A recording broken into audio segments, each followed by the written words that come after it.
We are back with the Buffalonian podcast. I'm Joe Cali, and as always, I'm joined by Dom Loss and our second special guest of the show, a friend of the show, Evan Harrington from the Buffalo Fanatics. Evan, how are you, my friend? I'm doing good. How are you fellas doing?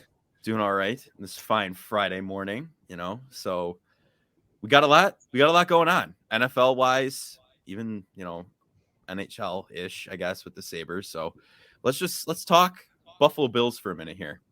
Just free agency in general so far. What are your thoughts on some of the moves we've made? And will you be singing Gary Come Home watching Tremaine Edmonds go all the way to Chicago?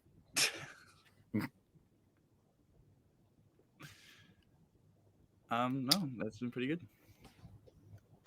Yeah, free agency so far, I think it's been, relatively solid for the Bills. Losing Edmonds is going to hurt, but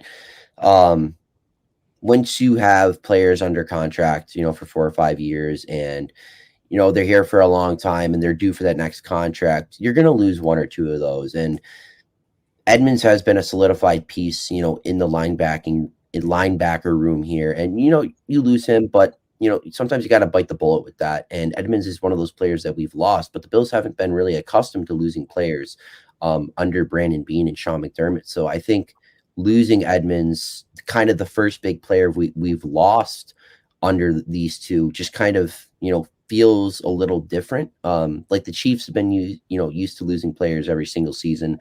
The Patriots, for years, under Belichick and Brady, the Steelers with Tomlin and Roethlisberger. But this is the first time we've really, felt that pain of losing a star impactful player in Edmonds. But overall, free agency, it's been solid so far, but the Bills are still looking to add. So as much as the pain is hurt with losing Edmonds, it's going to be patched up a little bit, throughout the, phase 2 of free agency. Yeah, I think you make a good point about this, the first real big play. I mean, Milano, tested free agency, came back. Same thing with now Poyer. So it's like this is like the first guy that tested and actually left, which is kind of unfortunate. As a man who has a Tremaine Edmonds jersey, is now a free agent in the Buffalo Bills jersey market, and now looking for suggestions. But that jersey's worn too. That the numbers literally fading off the back. It was well loved. Retro jersey. So obviously, Poyer resigns. We still don't really know the details other than it's a 2-year contract. They signed Connor McGovern to a 3-year deal. They signed Deontay Hardy, and they signed Kyle Allen as the backup quarterback. How would you rank those 4 moves for the Bills, in order from best to worst? I mean, obviously, number one, it'd probably have to be Connor McGovern. I think that the Bills needed to address the left guard position. Bringing in Roger Saffold last year was an interesting move. You bring in this veteran guard on a 1-year contract. It had potential. We thought we knew what he can do in Tennessee, bringing it over to Buffalo, but that just didn't transpire here. And then you go a little bit younger with McGovern. He's 6 years younger on a 3-year deal. I like he's 25 years old, played through injuries last year, so we don't really know the potential that he can rise up to. So I think McGovern at 1. I like Deontay Hardy at 2. I actually really do like that move. People are kind of underrating it a little bit. I do like it. Kyle Allen, I'm trying to think. Sorry, McGovern, Hardy, Poyer. Allen. Poyer. Okay, Poyer. Sorry. I would, I would put Poyer at 2, Hardy at 3, and then I would put Kyle Allen at 4. Sorry, the Poyer processing, I just always recognize him as a Bill and not coming from free agency. But yeah, so I'd go McGovern, Poyer at 2, Hardy at 3, and then Allen at 4. I think bringing in Kyle Allen, it's just a fine move. You're bringing in a guy that's familiar with Allen, so you can't really go bad there. No, yeah, I agree. I think I like Poyer being back. I do like Kyle Allen. I'm not going to lie to you. Him and Josh know each other. Who's getting the initial on their jersey? That's been the big hot topic the past couple of days, I guess. So maybe if one does, both of them have to. I don't know. That'll be interesting to see. They might do it for jersey sales in general. Like if Josh Allen goes to Jay Allen, people are buying Jay Allen jerseys. So it's all a marketing ploy. So don't be surprised if you see that. But I like Hardy a lot. I watched some footage. And you could say he's somewhat of a Tyreek Hill-esque player, like quick, very fast, and especially when we're struggling in the slot and in that gadget role with McKenzie being rather inconsistent last season. I think that was a very, very smart move on the Bills' end to grab him. And McGovern, of course, big need. One of our biggest needs is on the offensive front. So I am more that to me is the standout of free agency so far.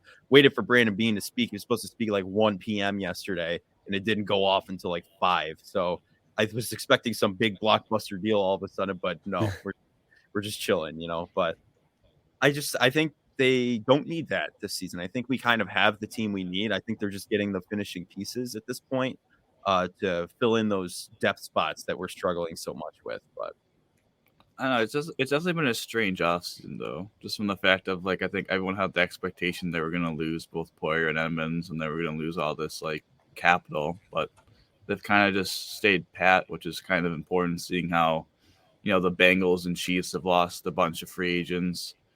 Obviously, the two teams in the division, the Jets and Dolphins, have really gotten a lot better. So it's kind of interesting how the Bills gained ground, really, I think, on the top of the AFC, but the division kind of gained ground on them. So, yeah, no, yeah. I would agree.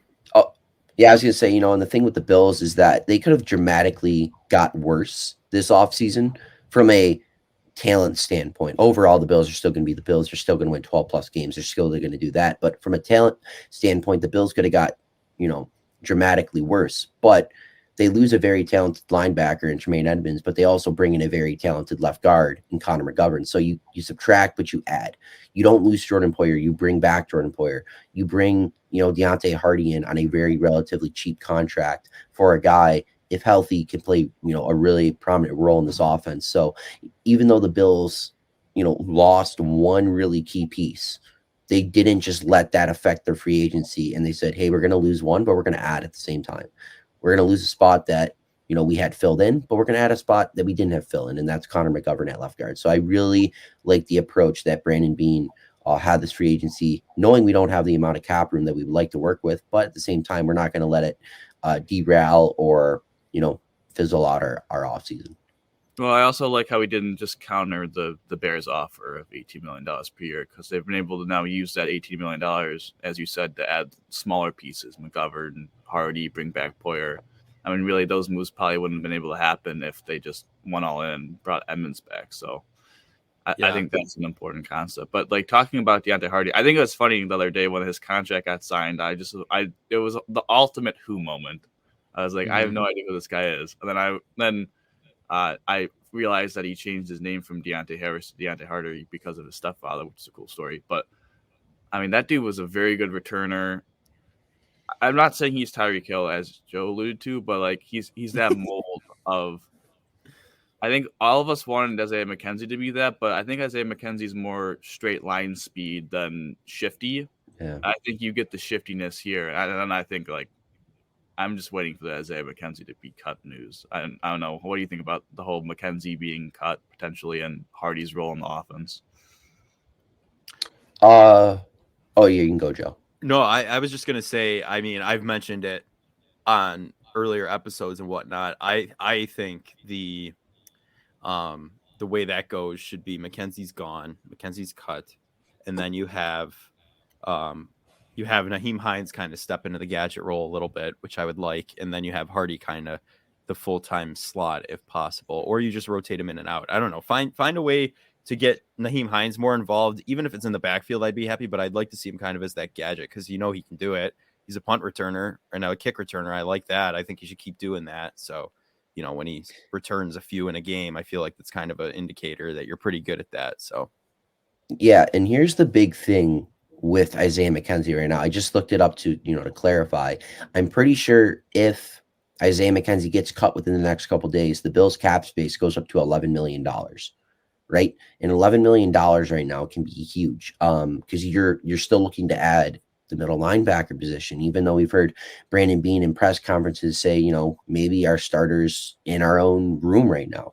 But that in the back of Brandon Beane's mind, he wants to add something with that extra few $1 million. And that goes back to if the Bills do release Isaiah McKenzie, because of the Deontay Hardy signing, they could use a couple of that extra $1 million to put it towards, bringing in a veteran running back, power back, or you bring in a veteran linebacker, to play next to Matt Milano. You don't know what that extra $1 million could go to.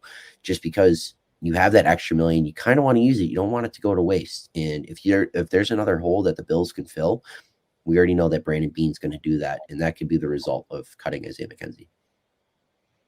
Yeah, I would agree with that. And just like a general thought here moving forward, what are there any other free agents out there with that freed up cap space that you have your radar set on? Anyone else you would want to see the Bills or Brandon Beane make a move for that's not necessarily blockbuster-ish, but like will help add to the depth of this team? Yeah, it's open. I do have one. This might not be a popular opinion. I actually did talk about this on the Blitz the other day, but I talked about the odds of bringing Ezekiel Elliott to Buffalo. Now, he's not popular. He's not a fan favorite at all. Amongst the NFL community, he's washed up, can't run, can't cut in between, the lanes and stuff, doesn't have the same burst, but I still think he's got a little juice, in his legs. In the last 2 seasons, I think he's ran football pretty well. I don't think it's been great. I don't think it's been, worth the contract he had in Dallas, but he's still the best blocking back in the NFL, and he's still a running back that can get you 3 or 4 yards if you need him to get those yards. He's a very good short yardage back, and I believe that the Bills can bring him in on a 1-year, $5 million contract. Just have him come here and play that 1A, 1B role with James Cook. I think it's a nice compliment to what the Bills got going on, because when you look back at Dallas, I know they got the offensive line, the Bills don't, but you saw what that running game could be with a running back like Ezekiel Elliott and Tony Pollard. And James Cook is about as similar as Tony Pollard as we're going to have on this Bills roster. And if you can kind of replicate that and duplicate that in some sort of way, I would be all for it, bringing Ezekiel Elliott to Buffalo. Yeah, I think honestly, you might be one of the only people who's made any like decent argument towards that. I'm going to be 100% honest with you. I've seen a lot just like, oh, he's Zeke. Look at what he did in Dallas. Yeah. Like in the past couple of years, he really hasn't done anything in Dallas. So yeah. I don't think from Brandon Beane's comment they're gonna invest. Yeah. I don't know. It's interesting though, because like you get from his comments, like, and especially how they reconstructed Hines' contract, that you would think Hines would have a better role in the backfield, but then Brandon Beane didn't talk about adding a different that north-south runner, that power back. But then he also made the point to say that dude didn't have to be. I mean, there's 2 running backs that are around 200 pounds, but the guy doesn't have to be like 230. So I think what would be interesting about Zeke is that he's a very good blocker, as you said, Evan. James Cook really struggled at it his rookie year. It was more of like the Devin Singletary role of, especially how much the Bills, pass the ball as well, like the pass pro and all that stuff. So I think it'd be interesting. I just truly believe for the Bills, they're just going to draft some 6th-round rookie and just throw that out there. But yeah, that could be it too. I mean, but the way cooler option is the Zeke option. Just have. Oh yeah. Yeah. But jersey sales would spike again. Marketing ploy. Yeah, I think it's interesting. I truly don't believe the Bills are going to go into the draft, with the huge hole at middle linebacker. Like, I feel like they have to find a way to add someone to that.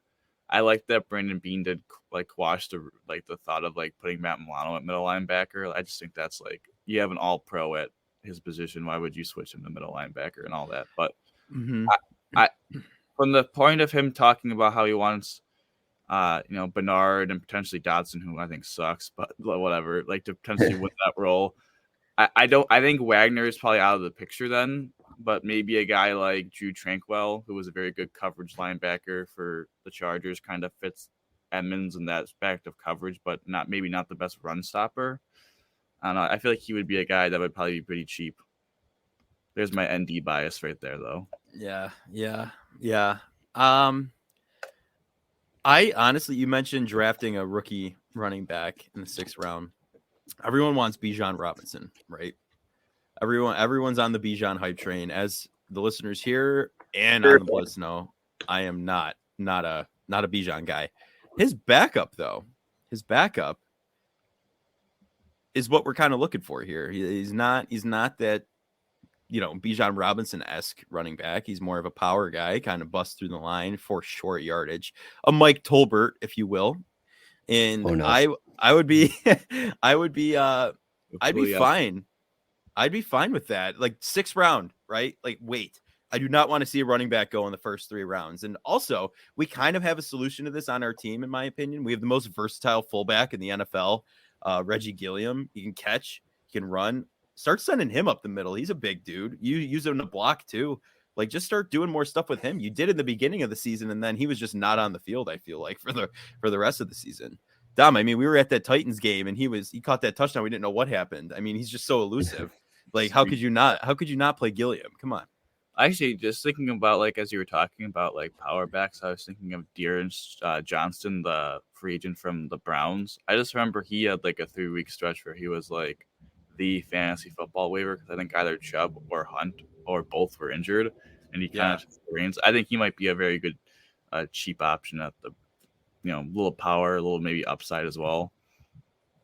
Yeah. Something that people aren't talking about is the chance that the Bills could bring back Devin Singletary. That is also a very big possibility. Yeah. Like all roads lead home. It's like the Jordan Poyer situation. You try to test free agency, but there's just nothing there for you, and you may just end up right back where you started, and that is in Buffalo. Once you are in Buffalo, there's a good chance that you're really never going to leave Buffalo. And if you try to leave, you're probably going to always find your way back. Tremaine Edmonds, that goes for you as well. See you in a few years. But Devin Singletary could end up finding his way back here on a 1 year, $2.5-3 million contract. And I don't know, what would your guys' thoughts be on, bringing Motor back if we had to? Can still yell Motor in whenever he does anything big in a game. I think it's an interesting thought process, because I think everyone going into the market thought that the market was so diluted with running backs that he would have a hard time finding a job better than what he had in the Bills or finding the offer. I don't know. I feel like if Devin came back, I would have to know that it was James Cook's backfield, and he was kind of a complementary piece. Because I feel like last year was kind of Singletary's backfield for majority of the beginning of the year, and then they kind of like shared it.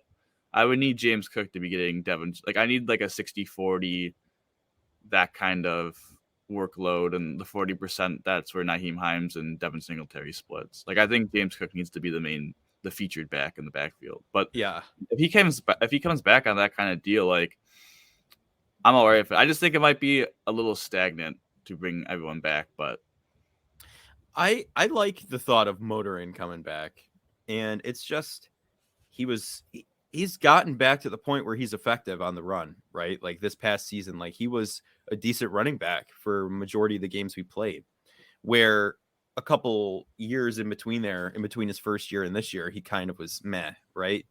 And you're right in the fact I want to see it as James Cook's backfield. I think when he doesn't fumble on his first touch and get benched for a while, I think we might have seen more of that this season. But I think in the end of it, we're going to see some James Cook action. And then I think if we bring Singletary back, we have Nyheim Hines then for cemented in that gadget role and returner role. So, and I would be absolutely fine with that. I'm going to be honest with you, because he restructured to be here. He wants to win. He's a good player. One of the better pickups, in my opinion. I mean, he wants to win with the team. So I'm all for that. But yeah, Motorin, not opposed. What do you think, Evan?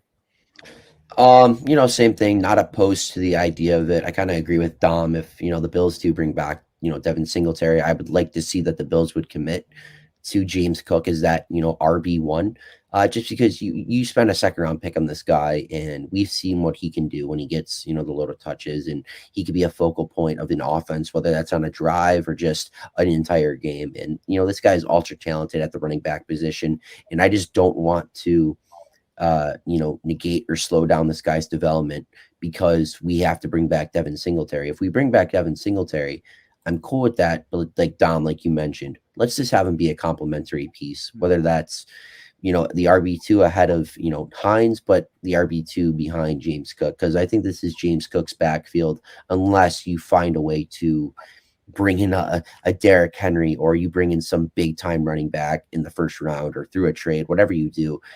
more likely than not 95%. This is number 28's backfield going into next season, and it should not be negated by, Singletary coming back on a 1-year deal. Now, question. Here's the question. We have seen rumors as well, speaking of running backs, of a brother connection back there, Dalvin and James. What are either of your guys' general thoughts on that? I mean, feel free to chime in first, whoever, but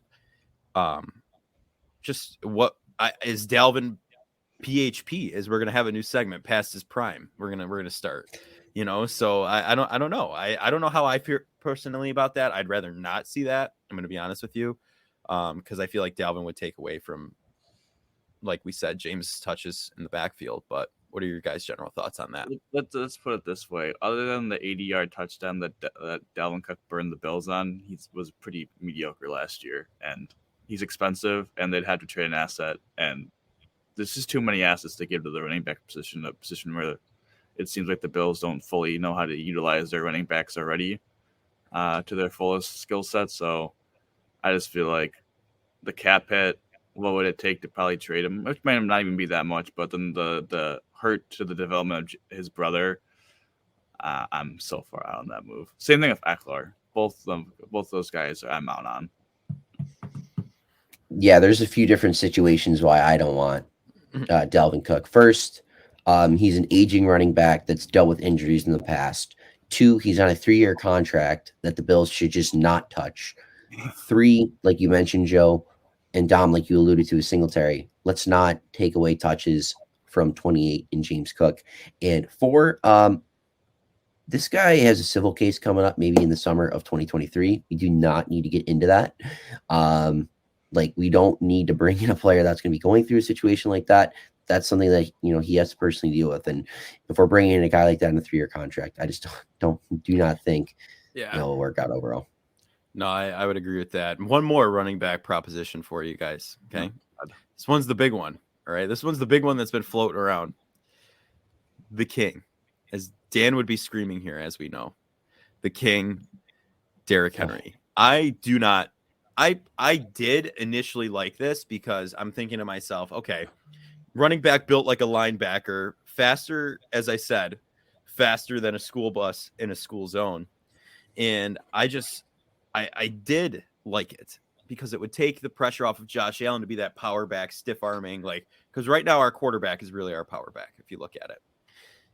But at the same time, then it's got to be Derrick Henry's backfield, and people would be very disappointed with his production because it still would be Josh Allen's offense. It wouldn't be built around Derrick Henry, kind of how Tennessee was, So I think that would be a big difference. So I'm now out on the whole Derrick Henry thing. Where are your guys' thoughts on that at this point? You go first, Evan. Yeah. So the whole thing with Derrick Henry is that when he's in Tennessee, he doesn't play an overwhelming amount of the snaps. He's not in the backfield, sometimes 90 or 95% of the time or 85% of the time. Sometimes he's in the game for only 65% of the snaps. And the reason why that is because when he's in the game, they're going to be running the football. Mm-hmm. So if you bring him to Buffalo, we're not turning this offense to a run-centric offense. The Bills' offense does not play better week to week when they are running the football almost or as more than they are throwing the football. And if you're bringing Derrick Henry here to Buffalo, you're not throwing him the football. You're not throwing him those quick swing passes that you want to see out of James Cook, Nyheim Hines. He's a great running back. He's a top 3 running back in football. I would be all for bringing Derrick Henry here if he could receive the football. I don't want to bring a running back in this day and age of football into a Bills offense if they cannot receive the football. If our team was at the current state of the Tennessee Titans and we didn't have a elite number 1 receiver, if we didn't have a top 3 quarterback in the league, if we didn't have Super Bowl aspirations and a top 10 defense overall, all these things going for us, I would say, yeah, I'm fine with bringing in number 22. And he could go out there and be the central eye of attention on offense. He can do that. But I just don't think it would work in Buffalo. I think he would be successful, I guess you can say. I think it could work. I just don't think it would be a necessary need. I don't think it changes the Bills' running game much more than it is right now. Yeah. I don't like the fit, as Evan alluded. He's not a complete back. And I think the biggest thing with Derrick Henry is that he's really a volume rusher. I think every time you watch a Titans game, every announcer always says, just wait till they get to the fourth quarter. These 2-yard runs are going to start adding up. And that's not – the Bills, won a whole game without rushing the ball to a running back in the first half against Tampa Bay a couple years ago. They're not a team that's going to just sit back and just take the 2-yard gains. They're a very aggressive offense. So I just don't – it's just not a fit. I mean – You had to be concerned with injuries. You had to be concerned. And again, it's not a fit. He's not an all-around back. It's a cool idea, but I truly feel like they're moving forward with James Cook as RB1. I guess the only concern for James Cook would be he had such great efficiency in that short-term role. Would you be concerned that his efficiency drops off drastically? It's probably going to drop off a little bit, but would it drastically drop off? With more touches. James Cook, you're saying? Yeah. I mean, he had 5.7 yards per carry. I mean, that's obviously going to go down with more touches. Right. You got more. He also had a receiving element that was never utilized in the offense, and he was really the receiving back when he was in Georgia. Well, that's the thing. I was just going to say we have 2 receiving backs in Hines. Excuse me, Hines and Cook. How about we use them as receiving backs? That would be a revolutionary idea. How about we throw the ball to them? How about we have them run screen passes and stuff? I don't know.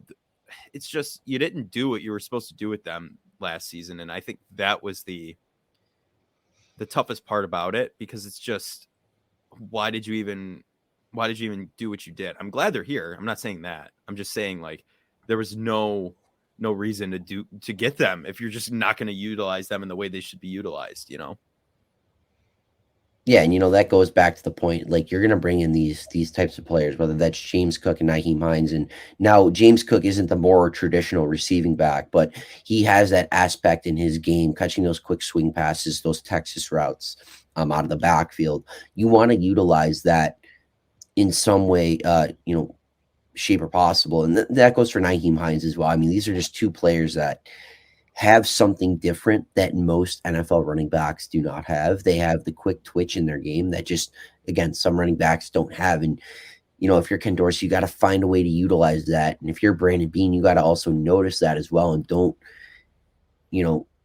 get desperate, I'd say, and just pull the trigger on a running back that just, is a name. Whether that is a Derrick Henry or a Austin Eckler, you have 2 good running backs in your system right now. I think you should add. I forgot which one of you guys mentioned it, but go get a 6th-round running back, 5th-round running back. That's fine. Remember, why am I forgetting his name? The running back that we had last year in preseason that everyone wanted to bring up. Raheem Blackshear. Yeah, Raheem Blackshear. Raheem. You can find, Radio Raheem. You can bring guys like that into our backfield, and they can contribute in some sort, shape or way. Look at Baltimore, look at Cleveland. They always find these random running backs that you have no idea who they are, but then they're like, oh, this guy was at a Division II school. Oh, and he just hit 150 yards in the National Football League. But they find ways to get guys involved, and the Bills don't have to go spend $12 billion on a running back to do that. Right. And that I'm not even going to bring this one up as a possibility because I'm just slamming it down and stepping my feet all over it. Leonard Fournette, get out of here. Absolutely not. Old man. That's like bringing in Frank Gore when we brought in Frank Gore, the taped up soccer cleats. No way. He's not even way. But it was pretty cool to see him break the record, though. It was second all-time rushing yards. Okay. Yeah, I'll give it that, but I mean, he's labeled as a power back, but he's not even a good power back. No, you can play that kind of game. It's kind of bizarre. Exactly. But adding Connor McGovern and adding Deontay Hardy, what would you say is the biggest need still remaining out of those 2 positions? Which one's the bigger need still? Adding an interior offensive line or adding a wide receiver? Evan, you got this. All right. Yeah, starting with, the interior offensive line, I think the Bills are kind of set there. Obviously, bringing in McGovern on the 3-year, $23 million contract, you're committed. That is your left guard. We know Mitch Morse may or may not only have a year or 2 left in the NFL. We know this guy's got 6 concussions over his career, but we know as of right now, he's still one of the top centers in the league. It's just, you just don't know how much longer, he has. If he, receives another concussion, sadly, or gets injured, he may have to call it quits at some time. And then Ryan Bates at right guard, we know what he can do. We know what he's been able to do. He's on, he's got 3 more years left on his contract. So I think interiorly you're fine. Maybe you can draft a guy in the 2nd or 3rd round to back up Mitch Morse again, just in case something, goes wrong there. Overall, though, at receiver, I think receiver-wise, you're still looking to add. I think that the Bills want to add something alongside Gabe Davis and Stephon Diggs. Gabe Davis, final year of his contract. Stephon Diggs not getting any younger. You're going to always have to replenish that receiver position. And whether that's drafting a guy round 1, round 2, I think that's what the Bills need to do. So I think receiver's kind of the bigger need right now. I think there's more of a glaring hole right there. Yeah, I would agree with that. I think receiver is the need. While we have a good receiving core, in my opinion, we missed having a guy like Emmanuel Sanders, right? Having that 3rd option, because we didn't in Isaiah McKenzie. He did not stack up to be that.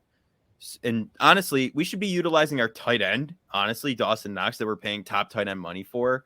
And he can catch. We've seen that. I mean, he's great in the playoff game against the Patriots now 2 years ago. Jeez. He's picking balls out of the air that were supposed to be throwaways. I mean, throw the ball his way. He's a big guy. He trucks people. He should be your 3rd option, in my opinion. But I wouldn't be opposed to getting another wide receiver, drafting another wide receiver.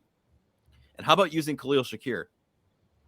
How about actually using him instead of in the last couple games? Like, I don't know. I think execution will be a lot better this season, so I think we'll see that. But getting another piece for depth wide receiver wise instead of Jake Kumaro, I'd be okay with that.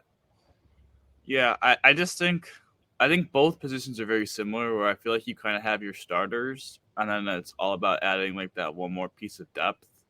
Like for the interior offensive line, like after the starters, you only really have like Bakker. Like I wouldn't be surprised if they added another probably rookie to kind of develop under the veterans in that room. And then wide receiver wise, I guess it just matters how big of a Gabe Davis fan are you? Like how big do you think the high ankle sprain really affected him?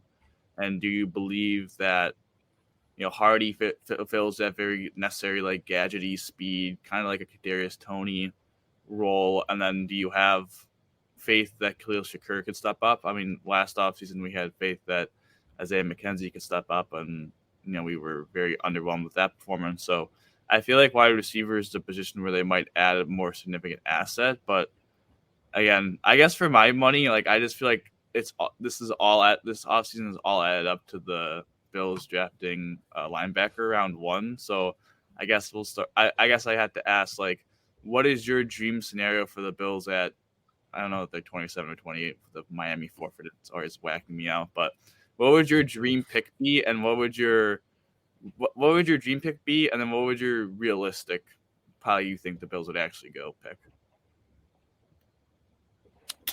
You got it. As of right now, I'm still trying to pinpoint like an exact player I want the Bills to get. I haven't done like a deep dive into scouting yet. I'm still trying to get through that as we speak. But overall, I don't know if I can see the Bills going linebacker 1st round, just because I don't know if they want to make that commitment again with Tremaine Edmonds like they did years ago. Because a lot of people looked at that move and they're like, linebacker 1st round, trade up, inside linebacker. I don't know. It's not really a popular move. And the Bills did it, and it worked out for 5 years. But I just don't know if they're going to do that again. We've never seen Brandon Beane draft a receiver in the 1st round. He's never drafted a receiver in the 2nd round.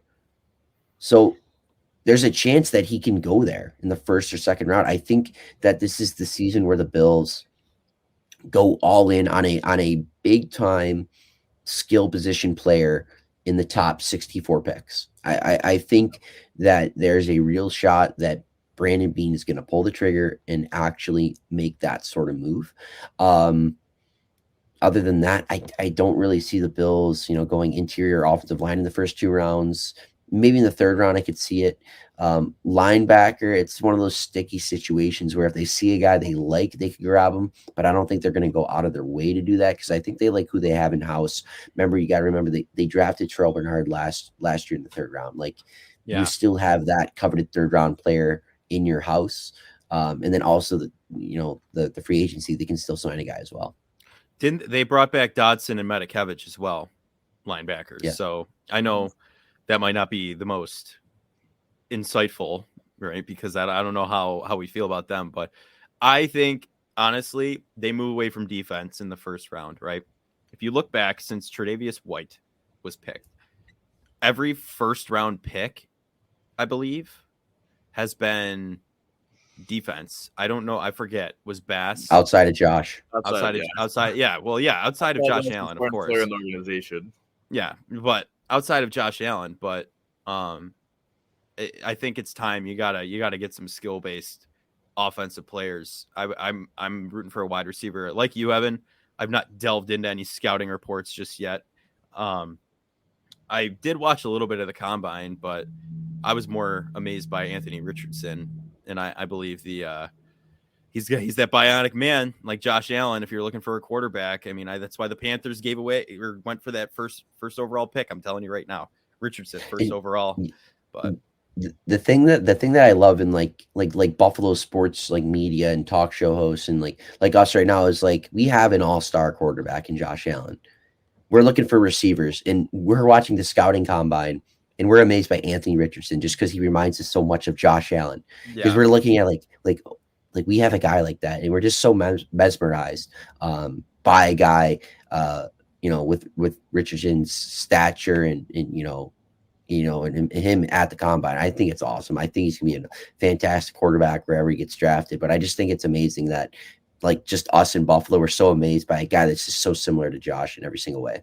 Yeah, I mean, would be a heck of a backup. It'd be one for one at that point. Come on. I just think it's always kind of bizarre to think that like we have a top 3 quarterback. Like I think everyone went to bed praying that this would happen, and now like it's actually happened. It's kind of shell shocking, but yeah, I think a position that we haven't really discussed. I just want an opinion on like, do we believe that Spencer Brown is the short term or even long term future at right tackle? And if not, how would you go about addressing that position? Because obviously, we've seen the right tackle, market kind of blow up a little bit because, Josh got injured from that side. Brock Purdy obviously got knocked out of the NFC Championship game. I know it was a tight end, but from the right side, do you think like that's a position where the Bills need to maybe look for first round help to kind of help Spencer Brown, or are you a Spencer Brown believer? So as of right now, like the last time we've heard Brandon Beane speak about Spencer Brown was just the other day, and they're going to look to bring in competition, whether that's a draft pick or a veteran from free agency. The way I see the Bills going is they're going to bring in a right tackle in free agency, nothing big. It's going to be a guy that is going to compete with Spencer Brown, right? But Spencer Brown going in will be the guy. I still think they liked what Spencer Brown delivered down the line of games. I'm pretty sure Brandon Beane alluded to that in his press conference. They liked what they saw out of 79 in the last few games going into the postseason. And I'm not saying you have to bank on that in some sort of way, but this guy was a second round pick. The talent and the potential is there. And if there's still a little more room for him to grow as a right tackle, I think you still want to see that without giving up on him going into this season.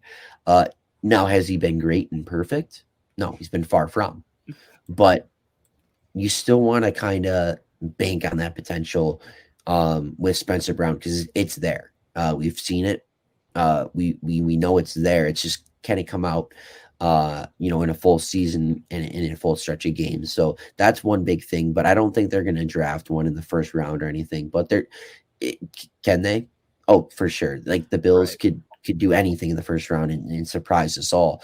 But I really think they're going to go the right tackle route in free agency. Maybe like bring in a guy like, I'm not saying this guy, but a guy like Darrell Williams, a guy that's a veteran, been around the league, has started, and can play if you need him to. Yeah, kind of like what Questenberry was. I think Spencer Brown. Exactly. The idea of Spencer Brown with the tools and all that is awesome. But the reality is he hasn't had that. But also he hasn't had a normal offseason. Like last offseason, he was dealing with that back injury. And missed a lot of the beginning of training camp, so much so where people thought Questenberry might be the starting right tackle. So I think this is like his last hurrah, where if he doesn't show up this season, like he's kind of his starting spot's probably done. But I mean, I guess worst comes to worst, he becomes your new Bobby Hart and becomes your big sixth offensive lineman. So I guess he has a role. Bobby Hart, the amount of disrespect Bobby Hart got in last offseason, and he made his way over to making our roster as like the sixth offensive lineman. I remember when I was on all these Fanatic shows over last offseason, I'm like, Bobby Hart is gonna make like the roster. He will find a way to make the roster. And I was getting clowned on by thousands of people. And here it is, Bobby Hart. He's in on goal line situations. He's the sixth lineman to come in. I'm just like, you know what? 68 Bobby Hart. Good for you, man. Like, good for you. I love Bobby Hart. Not only does he make the roster, he had like an actual role in the offense. He had more a role in the offense than Dawson Knox until like week 9. Yeah. I'm surprised they never threw him the football. They never made Bobby Hart eligible to go run a route. I don't know, Dom, if you remember this, that Monday Night Patriots game when they lost to Mac Jones throwing 3 times, they kept saying number 79 is eligible every play for the Patriots. Do you remember that? Yeah, that was so annoying. I was like, stop. Just stop. We get it. He's eligible. But, I mean, one thing I think about Spencer Brown, it was a sophomore slump, right? And Dom, you mentioned all this stuff going on with him. You know, he got fined for drinking that beer. I think that got to him a little bit. You know, I have a photo. That's hilarious. Yeah. So it's just, I think we got to wait one more season to really see what's going on with him, in all honesty. So I think he'll be all right. Honestly, I think he'll bounce back. And as the other, I just hate to say the word "wait" for one more season. Like, I don't like that phrase. Yeah, I know. Like, yeah, especially in the championship window. I get what you're saying. Mm-hmm. Yeah, like I would say, like, I don't know how to better phrase it, but like, you can wait like another season on like what Spencer Brown is, but I don't think you could wait another season on the right tackle position, because I mean, Josh's best season in 2020 came when he had his best right tackle in Darrell Williams. When he played, Darrell Williams was actually good. Like, when he played like an all-pro, like when you had Darrell Williams and Deion Dawkins in your tackle position, like, yeah, he could roll out wherever he wanted to go pretty much and do whatever he wanted to do, had as much time as he wanted. But yeah, I think the Bills are interesting. Are you guys expecting anything big coming up, or are you just kind of out on that at this point? I mean, you're always expecting something. Whether you're the Kansas City Chiefs, the Cincinnati Bengals, the Buffalo Bills, any team you're a fan of, you're always expecting something. You want to make that polarizing move to move your franchise forward. But as of right now, with the Bills, you know, just having around $9 or $10 million in cap room, I don't see us making that big time move. I still think there's a very good chance that the Bills sign a middle linebacker in free agency. They can go easily sign out. They can go sign Bobby Wagner as we speak right now. They could. And I wouldn't sweat it all. That's a move I expected them to make. I wouldn't be surprised if they made that move, just because I feel like the Bills are still looking to add something like that. If they don't make that move, am I gonna be worried about the season? Am I gonna be worried about how free agency went? No, I think overall this is kind of what I expected out of the Bills for free agency. Nothing too huge, but you know, go get a couple guys and just, you know, fill those couple holes in your roster that you need to fill. Yeah, I would agree. Absolutely. I don't think we're going to see anything. Well, I mean, I guess Bobby Wagner would be kind of the definition of flashy, but I would say, I wouldn't be. I think the expectation should be they find their short-term fix at middle linebacker, and they just add depth around both the defensive and offensive line, and maybe potentially the running back position. Yeah, I would agree with that, but let's move out from the Bills a little bit here. Let's get into the broad spectrum of the NFL. Let's stay in the AFC East actually for just a moment, right? So Allen Lazard goes to the Jets the other day, right? What immediate thoughts at that point? Okay, all right. The wish list has been read. Aaron Rodgers will be going to the Jets pending the Packers making a deal. How much scarier does that make the New York Jets and the AFC East as a whole? Because the Dolphins gave us a run for our money, and the Jets with Mike White and Zach Wilson gave us a run for our money a couple times. So in the Dolphins defense, they signed quite a few pieces there, defensive backs. So I think they're coming for the top. So are the Jets. But what are your general thoughts on the AFC East right now?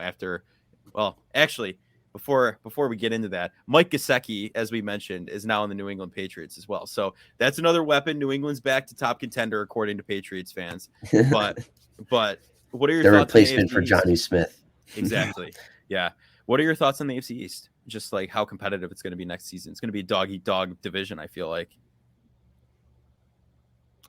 There's you no can bad go down. there's no bad team in the AFC East. I think that's like the thing I always go back to is there's no like the Bears, there's no I mean the Rams were pretty bad last year, but there's no like team that I think is gonna win like 5 games. Like we saw it last year where the Jets won I think that they were in the basement, they went 7-10. They just kind of like fell off at the end of the year. Like it wasn't like they were bad. I think we're gonna see another similar situation where like I could see every team be at least 8 or 9 and above. And I think that's going to lead to really, 6 really competitive games. And listen, the Dolphins, the number one question for the Dolphins always will be Tua's health. If Tua's not healthy, they don't have a shot. It's as simple as that. I mean, that's just kind of similar to everyone's quarterback position, where if your quarterback goes down, other than if you're the San Francisco 49ers, you're done. And then with the Jets, like, I just think it's interesting if, the Jets kind of have no leverage with the entire Aaron Rodgers situation. So I'm actually just kind of waiting and intrigued to see what the compensation and back is eventually. Yeah. I mean, Evan, what do you think? Yeah, my current state on the AFC East is that it's just getting stronger and stronger every single season. When the Bills kind of emerged in 2020 and the Patriots kind of, fell down back to earth, the Dolphins were still in that midst of, figuring things out, and the Jets were still going through what the Jets always do, and that's just not winning football games. The Bills were on top of the AFC East, and we kind of thought that this division was just going to be ours for, at least 4 or 5 years. And what I mean by that, it's just we're going to go in, no doubt, we're going to win it every single year. And we've won the AFC East, ever since this, start of the 2020 season. But it's gotten tougher and tougher every single year because each team has gotten significantly better, from each offseason to their next regular season. And that's the kind of continued growth path that is going on still.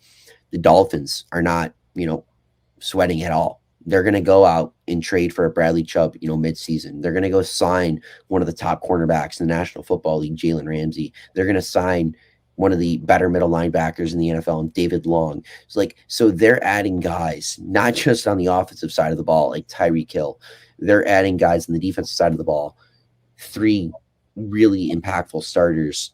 And that is just something that the Jets are also doing now as well. They're kind of copying the mold of what the Dolphins are doing. They're saying, all right, the Bills are already established. New England's still a solid football team. Miami's looking to get better. The Jets, we're going to draft a Garrett Wilson. We're going to draft a future number 1. We're going to try to bring in Aaron Rodgers. We're going to bring in, Alan Lazard. We're going to try to bring in these players to, up our game, up our ante, and just get that much better. Like last year, they brought in DJ Reed from Seattle, a very good corner. Now they draft Sauce Gardner. They have a very good squad over in New York, and they're getting Mekhi Becton back. They have another year of Elijah Vera Tucker. And then if you bring in over Aaron Rodgers, if that deal actually goes through and, Aaron Rodgers is in the, in the New York Jets uniform, it's going to just be that much more competitive of a division, with the Buffalo Bills in it. Yeah, I think I'm going to take a quote back here to Captain America Civil War from 2016. All right. We're going to go back in time a little bit here. So the Vision is sitting down with the rest of the Avengers, and he's going through the numbers of why they're getting limited or whatever. If you haven't seen the movie, you should watch it. If not, I don't understand how you haven't seen it. But he said, since the years that Mr. Stark announced himself as Iron Man, the number of, I forget whatever the word he uses, but I'll say challengers for this instance, has increased exponentially, right? That's the same thing as the Bills. Ever since they technically, quote unquote, announced themselves as the contender in the AFC East, winning the division 3 seasons in a row, you got people rising up to you. It's escalation, right? Like they're gonna try and take you down. You're the top target. And New England was that for nearly 2 decades, as we all know. And it was just it's tough because we play these teams twice a year already. We've, for the past 2 seasons, have played one of them 3 times. And like playing a team 3 times a year, you know each other inside and out. You know what you're going to do.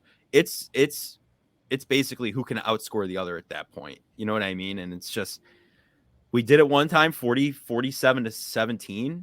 And then last year was a little tighter with the Dolphins, but these teams are just getting better and better.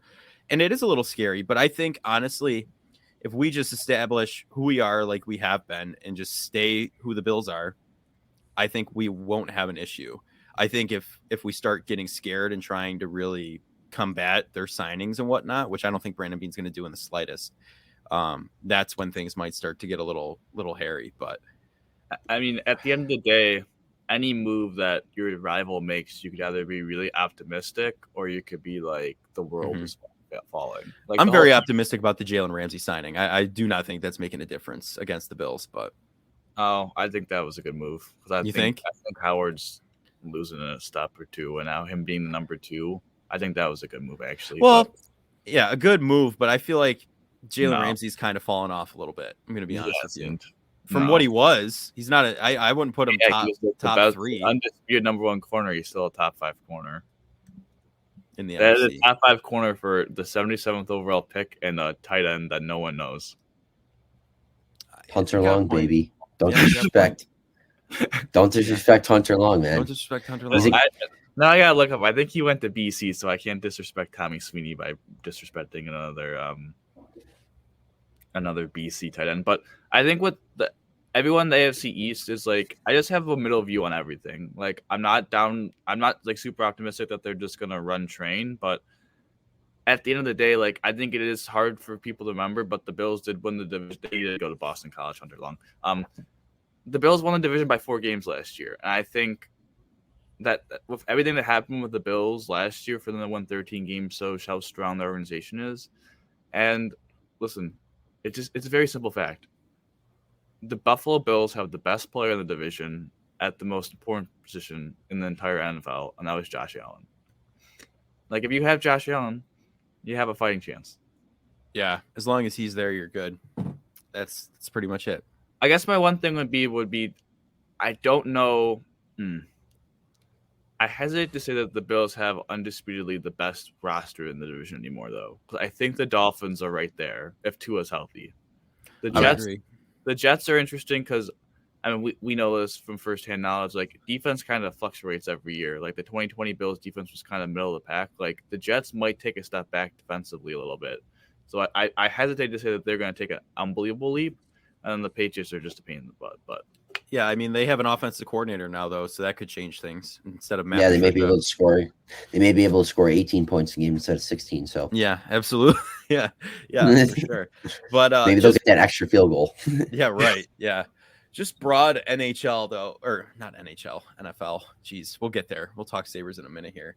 But any other like big signings that have caught your eyes? Like, I know Baker went to Tampa Bay to replace Tom Brady, but anything else that really is like, wow, this team nailed it, or this was an awful signing? Anything sticking out? I got one. Mm-hmm. I think it was that Juju going to the Patriots kind of intrigued me. Yeah, I think that was a signing that kind of threw me off. And like the other one, Jacoby Myers going to the Raiders. It's kind of a swap there. The Juju, right. Juju going to the Patriots, I thought was a very good value contract for New England. I think they got a guy that, if playing a full 17-game slate, he's a 1,000-yard receiver. He can, handle 85 to 90 catches. We saw him do that in Kansas City this past year. I think he's a very good receiver. I don't know if he's not that traditional number 1, but for 1 year, he can be your number 1, quote unquote.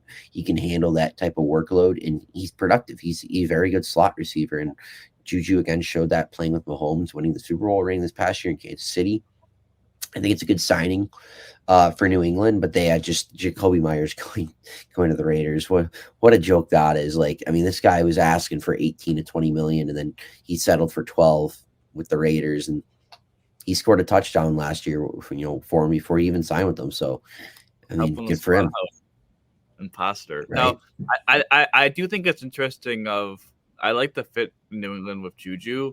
It's just interesting, like how much better. Like I think Juju is better than Jacoby Myers, but is he that much better? Will make a huge difference. I guess time will tell. I do think Mike Gesicki is significantly better than Johnny Smith, though. So, I guess like the only thing.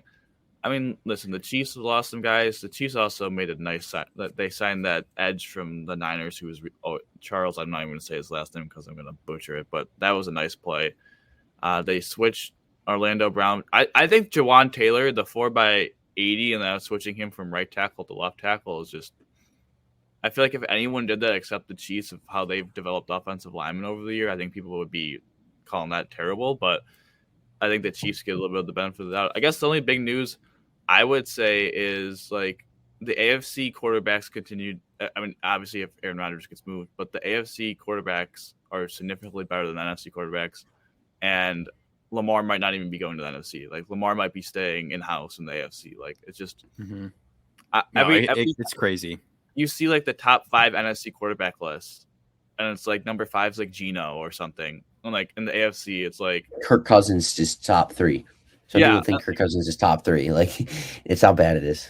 It's like, and then it's the AFC. It's like Burrow, Mahomes, Allen. Like literally, the undisputed probably top 3 quarterbacks in the entire NFL are all in the AFC. It's just why couldn't why did that to happen when the Bills became good? I don't understand. Right. It's just, you know, that's classic Buffalo, though. You got to roll with it, you know. It's just you got to roll with the punches. But now, anything else on free agency before we move into a little bit of NHL for you fellas? Anything else? Oh, we did forget, you know, the Bills did take a big need out by re-signing Sam Martin. Oh, yeah. Yeah. Yep. That was awesome. I do like Sam Martin, though, as a punter. I was very happy with his performance when we needed him. For the first few games, we did not, but and the first punt he made was muffed, and we got it back in that Titans game. So it was. Does it even count as a punt at that point? I don't know. I think it's an offensive play, but counts as something. Yeah, but let's move into our one and only Buffalo Sabres real fast here. You know, just towards the end. It's tough. All right, I get it. They got 1 point out of the other night. But to be up in the start of the third period against, why am I blanking? Who they play? The Capitals, right? The Capitals, yeah, against the Capitals, and to just absolutely roll over, show your belly, and pee. I don't know what's happening there. It's just like, how could you let that happen? Especially like, I don't know. I'm just getting re-aggravated talking about it, but. What are your guys' general thoughts on the Sabres season that's left and where they stand in the conference and the division and whatnot, and what the future is? Because it's just, I know we talk about it all the time. Optimistic. Let's be optimistic here, right? That only takes you so far. We got to get real. We got to get real on the chances here, and the chances are our window is probably cracked open to allow a small breeze through to filter a room at this point. So. I mean, though, like in our defense, literally last pod we said it was over, and then we did. We went doom and gloom really fast on that one. That was bad. We jumped the gun a little bit because then they have a nice comeback win in Toronto. They just blow. I mean, Washington's not even good. Washington's so bad. Like, yeah, I can't believe they blew that game.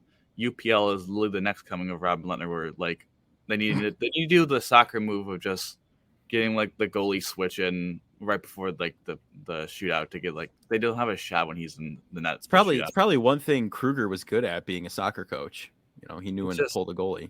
I think it's interesting. They still have a chance, but they need Rasmus Dahlin to be Rasmus Dahlin. And with his injury that they're obviously like he's playing with, he's not Rasmus Dahlin right now. And if they don't have him being who he is, that they don't have a shot at making the playoffs. Yeah, unfortunately. The one thing I'll say about the Sabres right now is that hockey can just switch at any point in time, like whether that's standings or a game in itself. And you know we've seen the Sabres at 2 different points this season. We saw them in the beginning of the season on that 8-game losing streak. We saw the lowest of the absolute low from the Buffalo Sabres, right? We saw a team with a bunch of young players with no experience playing in the National Hockey League, going out there and losing 8 games. They felt what the losing felt like at the highest level in the world. And they recuperated from that, And I would say from that point on until really now, the Sabres have been wowing people. They have been showing people up. They have been putting fans back in the seats for the first time in 10 years. They have been something that they have not been in a decade. And now we're seeing them going through that again. And the reason they're going through that again is because they've never played games in March. They'd ever played, this hard, grinding, gritty, aggressive type games in March where teams are playing playoff hockey. They've never been here. We got guys in our top 6 that are literally going to still put on 10 to 15 pounds of muscle the next season. Like, we still got guys that are on their rookie contracts, putting up 6 or putting in, meaningful minutes for us. And, we're going through these lapses, and we're going through these, emotional points, as fans and as the players are. Like, they're losing some of these hard games, but now they're kind of figuring it out in a point. And they played a really good game against Toronto, and I think they played a very fine game against Washington, but I think the inexperience kicked in, and dropping those two goal leads really was not helping. And when you look at the playoff standings in general, the Sabres are 6 points back of the 1 and 2 seeds, and that is the Pittsburgh Penguins and the New York Islanders. And I know the Sabres still have 3 games in hand on the Islanders as we speak, also with a head-to-head victory. What I'm basically saying is that the Buffalo Sabres are going to go on a 5-game winning streak, and the Islanders are going to lose 2 of their next 5, and the Panthers are just going to stay stagnant. They're going to go like 500. Washington, whatever, they can win 1, lose 4. The Sabres are going to be right back in a playoff spot in 5 games. And how many games are left here? 15. Or no, sorry. Yeah, there is 15 games left for the Sabres. You win 5, you're right back in it. I know it sounds like, oh, that's just a desperation saying, but like, realistically, you can win 5 games in hockey, and that's 10 points. Yeah. You're right back. You're right there. Like, that is the beautiful thing about hockey. Like, it's not football where it's 1 game at a time. You got to just kind of let the season go. If you're back 2 games, it's kind of hard to get back into things. But the Sabres kind of control their own path from here. Yeah, they played less games than almost every single team in the league.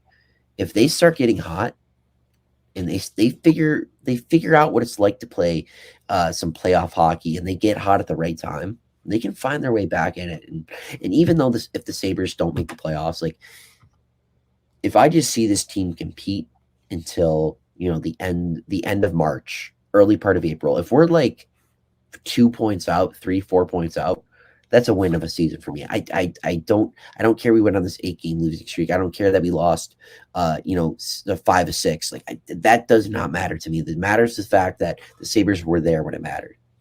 Yeah, I'm right there with you. The schedule also softens out quite a bit after. Like, I think they play Boston. They play Boston coming up, and after that, their schedule is pretty relatively easy. So they could definitely. I mean, they could go on a run. And listen, to go on a run, you need to score goals, and the Sabres can definitely score goals. It's just, I think when you have such a young team, it's frustrating at times because they have games where they just completely no-show, like Dallas, and then they have games where like they play very well, and then the third period they just, for a reason, they fall apart, like Washington. So it's you're learning. They're as you said, they're growing a lot. They have a lot of guys on rookie contracts. They're growing a lot. I just think the big thing for the Sabres is they have the core, but they have the one position where it's like the question marks, which is goaltender. And I thought when we're going to do this pod, we were going to get some Devin Levi news that he was signing, but that seems to be not quite yet. That I think that's kind of bizarre if he feels like he wants a shot right away. I don't know.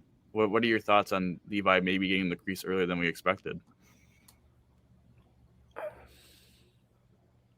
Man, with Devin Levi, because I'm pretty sure if he signs this year, his first year of his ELC contract, his entry level contract starts. That's what I'm pretty sure happens. Mm-hmm. And he can't go down to Rochester, right? Mm-hmm. And part of me wants Levi just to play 1 year in Rochester. I don't know if it's a good idea or not to just throw him right into the Wolves. Like, could he do it?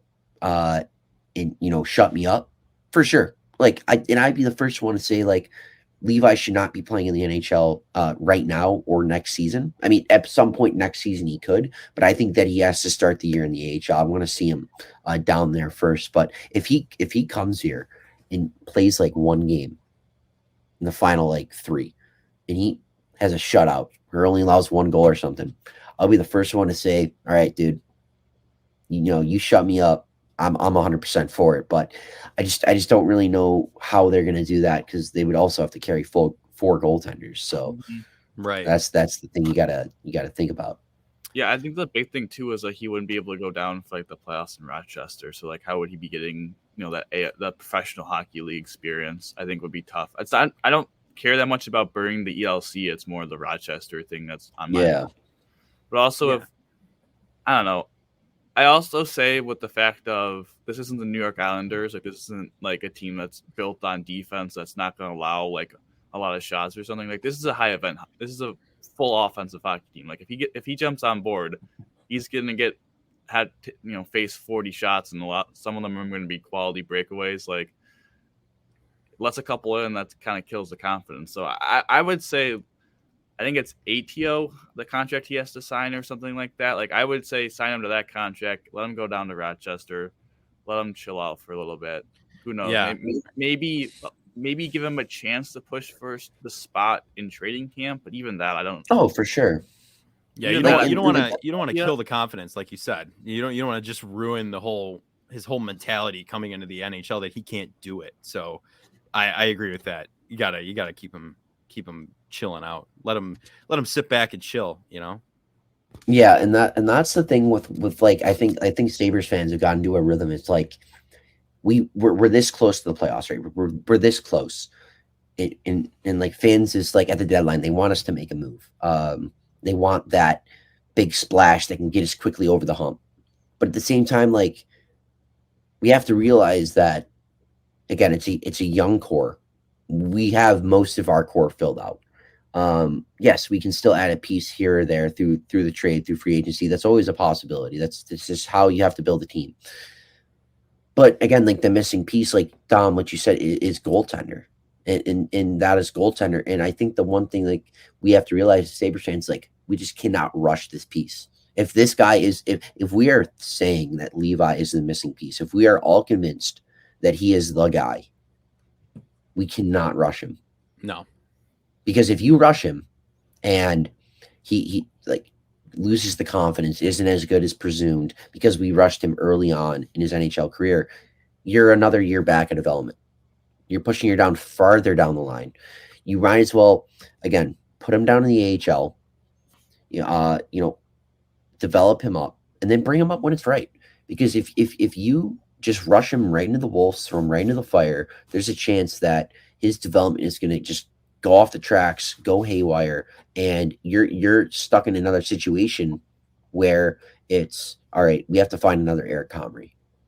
Yeah, we have to find another Craig Anderson of let's get another veteran, 41-year-old in the net. Let's fix it. Like we're gonna have to convince Craig Anderson to stay here in Buffalo for one more year.